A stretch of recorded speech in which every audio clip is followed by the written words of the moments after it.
Hello and welcome to episode 21 of The Final Whistle. I'm your host, Drew Zeigler, and I'm here with Steven Kubis. Today we are going to talk about the NBA and NHL playoffs. So we're into the second round now in the NBA, and first up we got the 2-seed Celtics matching up with this 3-seed 76ers, and the Celtics are tied with the 76ers 2-2. This could go anywhere, and now we're going back to Boston as we're recording this on Tuesday. It's been a really good series to watch. The Game 4 really had a controversial ending with Jason Tatum's push-off three-pointer that went in. But, James Harden came back down and hit a clutch three with, I think 18 seconds left, something like that. But I just think it was poor coaching on the Celtics' behalf. They had 18 seconds. Were they down by one or two? I think one, yeah. One, yeah. If I were coaching, I would try to go push and get a bucket, a layup or something. I wouldn't try to go for the game winner. I get you probably don't want to go into overtime and risk anything, but they could have definitely went down there and put up a bucket and then force the Sixers to make a game winning play. If they hit it, they hit it. So what? So be it. But I think it was just really poor coaching by the Celtics in that game. Yeah, that obviously wasn't a great play at the end, and that Tatum, he made the shot. It was questionable. He definitely pushed off, and I think a foul should have been called there. But the refs like to let the players play at the end of the game. So I think you got to pick one side. You don't do one or the other. So now the Knicks are down 3-1 to the Heat. Heat just beat the 1-seed Milwaukee Bucks, so they're on fire right now. And the Knicks also look good in the Cavaliers series, but they're not playing well enough. I think it's more of a coaching issue. I don't think the coach is stepping up right now when the Knicks need them to. Knicks, yesterday in game 4, they in the fourth quarter they could not rebound. Too many, they were giving up offensive rebounds it was easy. You literally just saw the ball bounce on the ground, and no Knicks players was hungry enough to go get the ball. And I think that's when Tibbs needs to step up, call a timeout, and let everybody know we're in the playoffs, we're in the semifinals here. This is when you want to go dive for the balls and maybe risk your body to go get the ball here. No, they don't pay them to just watch the rebound and just go to Kyle Lowry or the smallest guy on the court, But I think the Knicks are fine, I think they're getting better each game. That first game they lost, it was so ever, and then they won the second, but then the third they got blown out.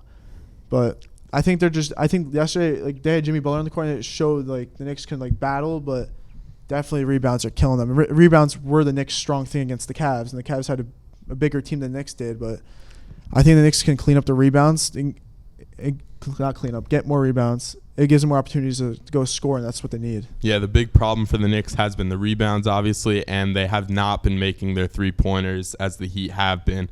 The Heat have more shooters, and in this day, three-pointers win you the game, and the Knicks aren't making enough. And Julius Randle said the Heat may want it more. That's not something you want to hear out of your star player, and that's not a good sign for the Knicks, obviously, but we're all rooting for them to come back and win it in 7. And now over to the West. Denver is tied with Phoenix 2-2. They both took 2 at their home stadium. This is a close series. The Suns with obviously a lot of star power, but Denver with the back-to-back MVP, Nikola Jokic. I don't know. I think the Nuggets are going to come out with this. I really don't like the Suns that much, even though they got the dynamic duo really going on there. But I think I honestly want the Nuggets to win. It sucks seeing them lose every year after having a great season, but they're actually looking pretty good in the playoffs, which has been rare in the past couple of years. But that one play, Jokic pushed the Suns owner. I thought that was I didn't think it was a cheap move. I thought it was just I think anybody would have definitely pushed him. It just happens to be the guy, but I don't know. He should have just given him the ball. Stop fighting with Jokic. I think that's just that playoff basketball intensity. Jokic wants to win. He's been eliminated a lot, and this might be their best team that they've had around him. And now the other series, the Warriors down 3-1 to the Lakers. Lakers look like their 2020 selves back when they won the championship, and they just look like a great team. They have a great bench right now, and LeBron and Anthony Davis are leading the way. It's very annoying watching the Lakers or Warriors win. So the series is it's not that fun to watch for me. I don't like either team, but the Lakers are been really scary, ever since every player's came back. But you also got to give credit to Russell Westbrook when he basically got this team into the play-in tournament. If he didn't play while AD and LeBron were out, this Laker team wouldn't even be here doing all this. So you got to give a lot of credit to Russell, even though people hated on him. But I think the Warriors need to step it up. Steph Curry, Steph Curry. He's got to do better. I understand that he's that guy, but like same thing with Jordan Poole and all them. Like they're a shooting team, and it doesn't really feel like they're like out there shooting the ball that well. Yeah, the Lakers just look like a great team right now. They obviously had that huge fourth quarter performance from Lonnie Walker, 15 points in the quarter, and he won them the game after not scoring the whole game. He's been a great player in that. He was obviously a great player in that game, and he hasn't even been getting minutes recently, but I'm sure that'll change. And now we're going to take a short break, and when we come back, we're going to go over the NHL playoffs going into round 2. Now we're back, and James Gougosis has joined me, and we're going to get into the NHL playoffs. But first up, we had the draft lottery on Monday night for the NHL, and the Blackhawks moved up from the number 3 spot, and they got the number 1 pick in the Connor Bedard draft, who seems to be the most hyped-up prospect since Connor McDavid or Sidney Crosby. Yeah, I mean, Bedard is nuts in all the tournaments with Canada. He's putting up crazy numbers. This would be great for the Blackhawks. They really needed this pick to really, kickstart their rebuild, which hasn't been going well for the past few years. So I think with Bedard, assuming they draft him, he's going to be an unbelievable player in the NHL. There's noise that even Patrick Kane will return to the Blackhawks now with Bedard there, and we'll see what happens. And now that big thing, the playoffs. Carolina is up 2-1 on the New Jersey Devils. Devils just came back with 1 win after they were down 2-0 on home ice. Yeah, I mean, I don't know what the Hurricanes and playing on the road in the playoffs. And we saw last year they didn't win a single game on the road in the playoffs. This year, they're struggling against the Devils.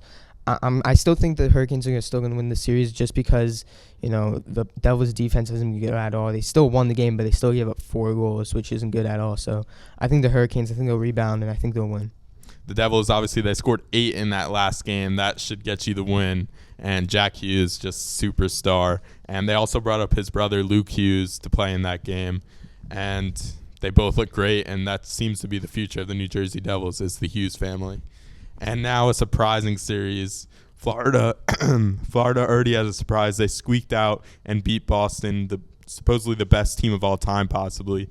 And now they're up 3-0 on the Toronto Maple Leafs. Yeah, what a story. I mean, for the Panthers fans, for Florida fans, I mean, they got the same situation with the Heat, in the NBA. I mean, they just beat the Bruins. Now they're up 3-0 against the Maple Leafs. I feel bad for Leafs fans, though. I mean, they just won their first playoff series in 19 years. So then they were chanting, "We want Boston now." I mean, we want Florida, and now they really asked for it. I mean, the Panthers are playing unbelievable hockey right now.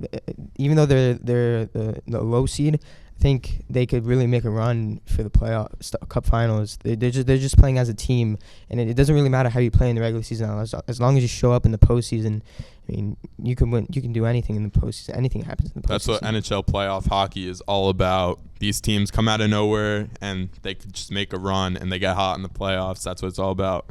And now another team like that, Seattle Kraken, up 2-1 on the Dallas Stars. Seattle just seems like a great team. They don't have any stars, but they play great, like we saw with the Vegas Golden Knights earlier in their history. Yeah, they exploded 7 goals. I mean, offensively, they're playing phenomenal hockey, just like the Panthers.